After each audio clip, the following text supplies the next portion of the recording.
বহুল আলোচিত ২১ August grenade হামলা মামলায় খালাস পেলেন বিএনপির ভারপ্রাপ্ত চেয়ারম্যান তারেক রহমান সহ দণ্ডপ্রাপ্ত বিএনপি নেতারা। মামলাটির বিচারিক আদালতের রায় বাতিল করেছে হাইকোর্ট। পর্যবেক্ষণে আদালত বলেছেন, মামলার বিচার অবৈধ ছিল। আজ রোববার এ মামলার ডেথ রেফারেন্স, মৃত্যুদণ্ডাদেশ অনুমোদন ও আপিলের উপর শুনানিতে বিচারপতি একেএম আসাদুজ্জামান ও বিচারপতি সৈয়দ এনায়েত হোসেনের হাইকোর্ট বেঞ্চ এই রায় ঘোষণা করেন।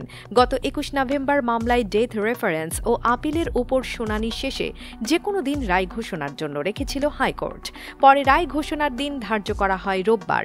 এর আগে ৩১ অক্টোবর বহুল আলোচিত ২১ আগস্ট গ্রেনেড হামলার মামলার ডেথ রেফারেন্স ও আপিল শুনানি শুরু হয়।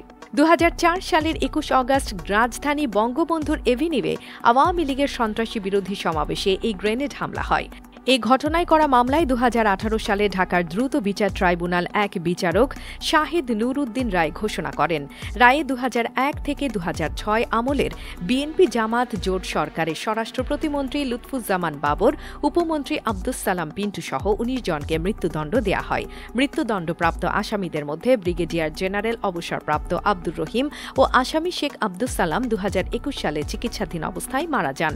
মামলায় বিএনপির ভারপ্রাপ্ত চেয়ারম্যান তারেক রহমান, বিএনপি নেতা হারিস চৌধুরী, কাজী শাহ মোফাজ্জল হোসাইন সহ ১৯ জনকে যাবজ্জীবন সাজা দেয়া হয়েছিল।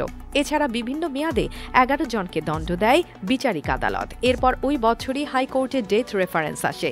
পাশাপাশি দণ্ডিত কারাবন্দীরা আপিল করেন। ২০০৪ সালের ২১ আগস্ট গ্রেনেড হামলার ঘটনায় মতিঝিল থানায় হত্যা ও বিস্ফোরক দ্রব্য আইনে ২টি মামলা হয়। ২০০৭ সালে তত্ত্বাবধায়ক সরকার এই সংক্রান্ত মামলা দুটির হত্যা ও বিস্ফোরক নতুন করে তদন্ত শুরু করে।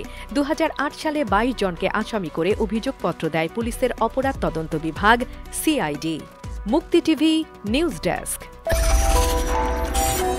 আপনারা দেখছেন আমেরিকা থেকে সম্প্রচারিত মুক্তি টিভি।